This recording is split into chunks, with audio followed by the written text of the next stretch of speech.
Hi guys, நான் உங்க Varun, developer. So இந்த வீடியோவில் நம்ம என்ன பார்க்க போறோம் அப்படின்னா, நம்மளுடைய டெய்லி லைஃப்ல நம்ம யூஸ் பண்ணக்கூடிய ஸ்பாட்டிஃபையை எப்படி ரீபில்ட் பண்றது அப்படின்றத பார்க்க போறோம். ஸோ அதுக்கு நம்ம என்னென்னலாம் யூஸ் பண்ண போறோம் அப்படின்னா, ரியாக்டையும் டெய்ல்விண்ட் சிஎஸ்எஸையும் யூஸ் பண்ண போறோம். ஸோ இந்த வீடியோ முழுக்க வெறும் டுட்டோரியலா மட்டும் இருக்காது. என் கூடவே சேர்ந்து ரியாக்டை எப்படி பேசிக்ல இருந்து கத்துக்கிறது அப்படின்றது இந்த வீடியோ நம்ம பார்க்க போறீங்க. So let's get into the video. Hello guys, நான் உங்க வருண். இன்றைக்கி நம்ம என்ன பார்க்க போகிறோம் அப்படின்னா, நம்மளுடைய ஸ்பாட்டிஃபையை எப்படி ஒரு ரியாக்ட் யூஸ் பண்ணி ஒரு வெப் அப்ளிகேஷனாக அப்படியே க்ளோன் பண்ணுறது அப்படின்றத பார்க்க போகிறோம். ஆனால் இதில் முக்கியமான விஷயம்னா, இதில் நம்ம எந்த ஒரு பேக் எண்டுமே யூஸ் பண்ண போகிறது இல்லை. முழுக்க ஃப்ரண்ட் எண்டை மட்டுமே வச்சு எப்படி ஒரு ஸ்பாட்டிஃபை பில்ட் பண்ணுறது அப்படின்றத இந்த சீரீஸில் நம்ம பார்க்க போகிறோம். ஸோ நம்ம ப்ராஜெக்ட் பில்ட் பண்ணுற ஸ்டார்ட் பண்ணுறதுக்கு முன்னாடி நம்ம ப்ராஜெக்டோட அவுட்கம் எப்படி இருக்கும் அப்படின்றதுக்கான ஒரு டெமோவை நம்ம பார்த்துடலாம். ஸோ இந்த அப்ளிகேஷன் முழுக்க ஃப்ரண்ட் எண்டை மட்டுமே வச்சு பண்ண ஒரு வெப் அப்ளிகேஷன், ஓகேவா? ஸோ இந்த என்டையர் ஸ்பாட்டிஃபை க்ளோன் நான் பண்ணியிருக்கிறேன். ஸோ இதுக்கு வந்து நான் ஒரு நார்மல் நேம் ஒன்று வச்சுருக்கிறேன். ஸோ இது நத்திங், இது ஒரு வெப் அப்ளிகேஷன் அப்படின்றதுனால நான் can install this application. So நான் இதை இன்ஸ்டால் பண்ணி வச்சுருக்கிறேன், ஓகேவா? ஸோ இப்போது இந்த ப்ராஜெக்ட் எக்ஸ்ப்ளோர் பண்ண போகிறோம் இன்ச் பை இன்ச்சாக. ஸோ பார்த்தீங்கன்னா இங்கனுக்குள்ள ஹோம்னு சொல்லிட்டு ஒரு ஆப்ஷன் இருக்குது. அதே மாதிரி சர்ச்னு சொல்லிட்டு ஒரு ஆப்ஷன் கொடுத்துருக்கோம். அதே மாதிரி யுவர் லைப்ரரி அப்படின்னு சொல்லிட்டு ஒரு ஆப்ஷன் இங்கனுக்குள்ள கொடுத்துருக்கு. ஸோ இங்கே நீங்கள் என்ன பண்ணிக்கலாம், உங்களோட பிளேலிஸ்ட்டை கிரியேட் பண்ணிக்கலாம். ஸோ அதே மாதிரி இங்கே மெயின் செக்ஷனில் பார்த்தீங்க அப்படின்னா மேலே வந்துட்டு 2 பட்டன்ஸ் இருக்கும். ஸோ லெஃப்ட் போகிறதுக்கு, ரைட்டு போகிறதுக்கு. ஸோ உங்களுடைய பழைய பேஜுக்கும் புது பேஜுக்கும் ரீடைரக்ட் ஆகிக்கிறதுக்கு. அதே மாதிரி இங்கனுக்குள்ள ஒரு எக்ஸ்ப்ளோர் ப்ரீமியம்னு ஒரு பட்டன் கொடுத்துருக்கேன். அதே மாதிரி இங்கே இன்ஸ்டால் ஆப்னு ஒரு ஆப்ஷன் கொடுத்துருக்கு. அதே மாதிரி உங்கள் ப்ரொஃபைலை செக் பண்ணிக்கிறதுக்கு இங்கே ஒரு ஆப்ஷன் கொடுத்துருக்கேன், ஓகேவா? ஸோ அதுக்கப்புறம் கீழே வந்துட்டு இது என்ன கேட்டகரி அப்படின்னு செலக்ட் பண்ணிக்கிறதுக்கு நம்ம ஒரு 3 ஆப்ஷன்ஸ் கொடுத்துருக்கோம். அதே மாதிரி இந்த இடத்துல உங்களுடைய டாப் பிளேலிஸ்ட்டை வந்து நான் சும்மா ஒரு ரேண்டமாக ஒரு 7 பிளேலிஸ்ட், நான் 8 பிளேலிஸ்ட் வந்து நான் இங்கே அசம்பிள் பண்ணியிருக்கேன். ஸோ நீங்கள் அதை அப்படி ஸ்க்ரோல் பண்ணி பார்த்தீங்கன்னா தெரியும். ஸோ ஒரு சில பிளேலிஸ்ட் இங்கே இருக்குது. அப்புறம் ரீசென்ட்லி பிளேடு மியூசிக்ஸும் இங்கே கீழே இருக்குது. இது ஒரு 8 பாட்டும் இங்கனுக்குள்ளே கீழே இருக்குது. ஸோ அந்த பாட்டோட டைட்டில் அண்ட் அதோட டிஸ்கிரிப்ஷன்ஸ் எல்லாமே இதில் கொடுத்துருக்கும், ஓகேவா? ஸோ இதை போயிட்டு நீங்கள் உங்களுடைய பிளேலிஸ்ட்டை ஒரு பிளேலிஸ்ட்டையும் ஓப்பன் பண்ணீங்க அப்படின்னா, ஸோ அந்த பிளேலிஸ்ட்டுக்கு ஏற்ற மாதிரி யூனிக்கான ஒரு பேக்ரவுண்ட் கலரும் வரும். ஸோ உங்களோட பிளேலிஸ்ட்டும் ஓப்பன் ஆகும். ஸோ அந்த பிளேலிஸ்ட்டுக்கு ஏற்ற மாதிரி பாட்டும் என்ன இருக்கும், அந்த பிளேலிஸ்ட்டில் ஆட் ஆகிருக்கும். இல்லை உங்களுக்கு பேக் போகணும் அப்படின்னா, நீங்கள் இந்த பின்னாடி பேக் போகணும் அப்படின்னா நீங்கள் இந்த பேக் ஐக்கானை கிளிக் பண்ணிங்க அப்படின்னா உங்களுக்கு ஒரு பேஜ் பேக்கும் போயிடும். ஸோ இப்போ நீங்கள் இந்த பாட்டை எனக்குள்ள மோஸ்ட் ரீசென்ட்லி பிளேடு சாங்ஸ் அப்படின்னு சொல்லிட்டு இங்கே ஒரு நான் 8 பாட்டை ஆட் பண்ணியிருக்கேன். ஸோ இதில் போய்ட்டு உங்களுக்கு தேவையான சாங் நீங்கள் கிளிக் பண்ணிங்க அப்படின்னா அந்த சாங் வந்து ப்ளே ஆகும். ஸோ நீங்கள் அதை கேட்டுக்கலாம். ஸோ அது ப்ளே ஆகிறதுக்கு இங்கே ஒரு பிளேயர் ஆப்ஷன்ஸும் கொடுத்துருக்கு. அந்த பிளேயரில் ப்ளே, ப்ரீவியஸ், நெக்ஸ்ட் அப்படின்னு 3 பட்டன் ஆப்ஷன்ஸும் கொடுத்துருக்கு.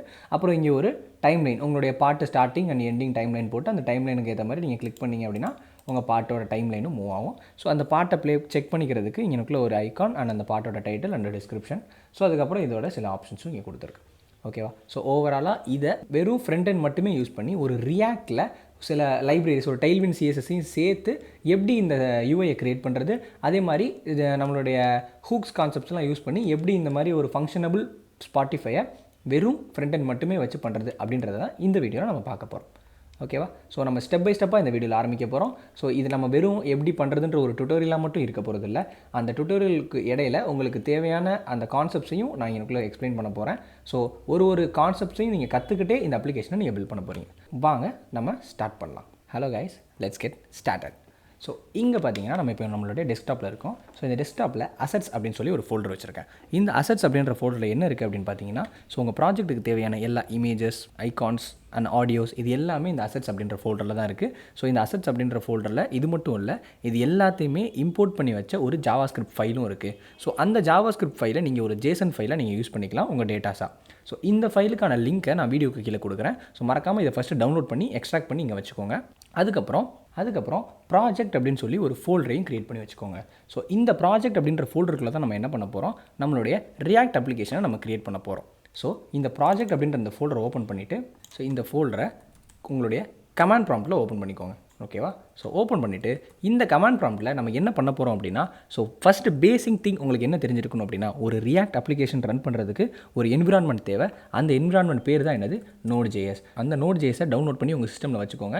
ஸோ அதோட வெரிஃபிகேஷன் பண்ணுறதுக்காண்டி நான் நோடு -- வெர்ஷன் அப்படின்னு போடுறேன். ஸோ என்கிட்ட நோடு இருக்குது. அந்த நோடு மட்டும் பத்தாது, அந்த நோடை மேனேஜ் பண்ணுறதுக்கு நமக்கு என்ன தேவை அப்படின்னா நோடு பேக்கேஜ் மேனேஜரும் தேவை. ஸோ அதுவும் இருக்கா அப்படின்னு சொல்லி நான் செக் பண்ணிக்கிறேன். என்கிட்ட அதுவும் இருக்குது. ஸோ இப்போ நான் என்ன பண்ண போகிறேன்னா, அடுத்து இந்த நோடு பேக்கேஜ் மேனேஜரை யூஸ் பண்ணி நான் என்ன பண்ண போகிறேன் அப்படின்னா, என்னுடைய ரியாக்ட் அப்ளிகேஷனை க்ரியேட் பண்ண போகிறேன். ஸோ அந்த க்ரியேட் பண்ணுறதுக்கு நம்ம என்ன கமாண்ட் கொடுக்கணும் அப்படின்னா, ஸோ ஒரு ரியாக்ட் அப்ளிகேஷனை நம்ம 2-3 விதமாக க்ரியேட் பண்ணலாம். நான் இங்கே எதை யூஸ் பண்ணி க்ரியேட் பண்ண போகிறேன் அப்படின்னா, வைட் அப்படின்றத யூஸ் பண்ணி க்ரியேட் பண்ண போகிறேன். ஏன் அப்படின்னா, வைட் அப்படின்றது ஒரு பில்டு டூல். அதை வச்சு நம்ம என்ன பண்ணலாம்னா, நிறைய டைப் ஆஃப் அப்ளிகேஷன்ஸோட ஃப்ரேம் ஒர்க்ஸை நம்ம இங்கே க்ரியேட் பண்ணிக்கலாம். ஸோ அது ஈஸியாகவும் எஃபிஷியண்ட்டாகவும் இருக்கும். ஸோ அதை யூஸ் பண்ணி நான் என்ன பண்ண போகிறேன், என்னோடய அப்ளிகேஷனை க்ரியேட் பண்ண போகிறேன். ஸோ இந்த என்பிஎம் யூஸ் பண்ணி நான் என்ன பண்ண போகிறேன் அப்படின்னா என்னுடைய ரியாக்ட் அப்ளிகேஷனை நான் என்னுடைய சிஸ்டமில் கிரியேட் பண்ணிக்க போகிறேன். ஸோ அதை கிரியேட் பண்ணுறதுக்கு 2-3 ஆப்ஷன்ஸ் இருக்குது. பட் நான் இங்கே என்ன யூஸ் பண்ண போகிறேன் அப்படின்னா ஒயிட்டை யூஸ் பண்ண போகிறேன். ஏன்னா ஒயிட் அப்படின்றது ஒரு பில்ட் டூல். அந்த ஒயிட்டை யூஸ் பண்ணி நம்ம என்ன பண்ணிக்கலாம்னா அந்த ஒயிட்டை யூஸ் பண்ணி நிறையா ஃப்ரேம் ஒர்க்ஸை நம்ம இங்கே இன்ஸ்டால் பண்ணலாம். ஸோ அதில் நான் எதை யூஸ் பண்ணிக்க போகிறேன் அப்படின்னா இந்த என்பிஎம் யூஸ் பண்ணி நான் என்ன பண்ண போகிறேன்னா என்னுடைய ரியாக்ட் அப்ளிகேஷனை என்னுடைய சிஸ்டமில் நான் கிரியேட் பண்ணி வச்சுக்க போகிறேன். ஸோ அதுக்கு நான் என்ன பண்ணணும் அப்படின்னா NPM create white at latest அப்படின்னு சொல்லி நான் போட்டுக்கிறேன். இந்த இடத்துல நான் ஏன் ஒயிட்டை யூஸ் பண்ணியிருக்கேன் அப்படின்னா ஒயிட் அப்படின்றது ஒரு பில்ட் டூல். அதை வச்சு என்னால் நிறைய வெப் அப்ளிகேஷனோட ஃப்ரேம் ஒர்க்ஸை என்னால் என்னுடைய சிஸ்டமில் இன்ஸ்டால் பண்ணிக்க முடியும். எக்ஸாம்பிளுக்கு ரியாக்ட், வியூ, ஸ்வெலெட் அது மாதிரி உங்களால் நிறைய ஃப்ரேம் ஒர்க்ஸ் இன்ஸ்டால் பண்ணிக்க முடியும். அது ரொம்ப ஈஸியாகவும் எஃபிஷியண்ட்டாகவும் இருக்கும். ஸோ அதனால் நான் என்ன பண்ணிக்கிறேன், இந்த இடத்துல ஒயிட்டை யூஸ் பண்ணி என்னோட ரியாக்ட் அப்ளிகேஷனை நான் கிரியேட் பண்ண போகிறேன். ஸோ அதோட command NPM create white at latest. நான் அதை போட்டோன்னே என்கிட்ட ஃபஸ்ட்டு என்ன கேட்குது அப்படின்னா அவங்களுடைய ப்ராஜெக்ட் நேம் கேட்குது. ஸோ இந்த இடத்துல ஒயிட் ப்ராஜெக்ட் அப்படின்னு சொல்லி டிஃபால்ட்டாக காட்டும். ஆனால் நான் என்ன பண்ணிக்க போகிறேன் அப்படின்னா ஸ்பாட்டிஃபை க்ளோன் அப்படின்னு சொல்லி ஒரு பேர் வச்சுக்க போகிறேன். ஸோ இதில் என்ன ஃப்ரேம் ஒர்க்கை நான் யூஸ் பண்ண போகிறேன் அப்படின்னா ரியாக்ட் ஃப்ரேம் ஒர்க்கை யூஸ் பண்ண போகிறேன். அதில் ஜாவாஸ்கிரிப்ட் வேரியண்ட்டை நான் சூஸ் பண்ணிக்க போகிறேன். ஸோ எனக்கு இப்போ என்ன ஆயிடுச்சு அப்படின்னா அந்த பர்டிகுலர் ஃபோல்டரில் ஸ்பாட்டிஃபை க்ளோன் அப்படின்னு சொல்லிட்டு எனக்கு கிரியேட் ஆகிடுச்சு.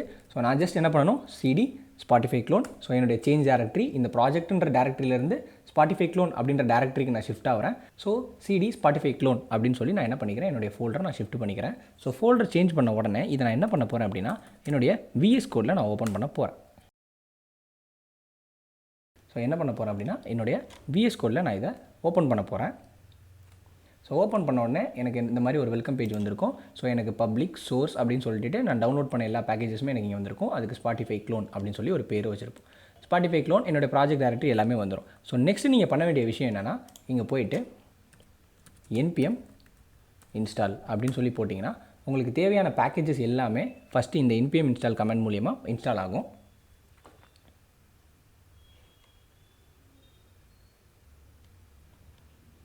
It will take little time, so I'll just fast forward.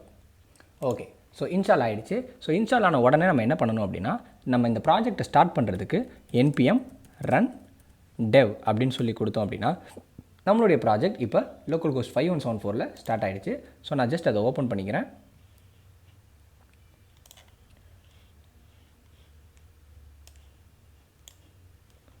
So என்னுடைய ப்ராஜெக்ட் ஓப்பன் ஆகிடுச்சு.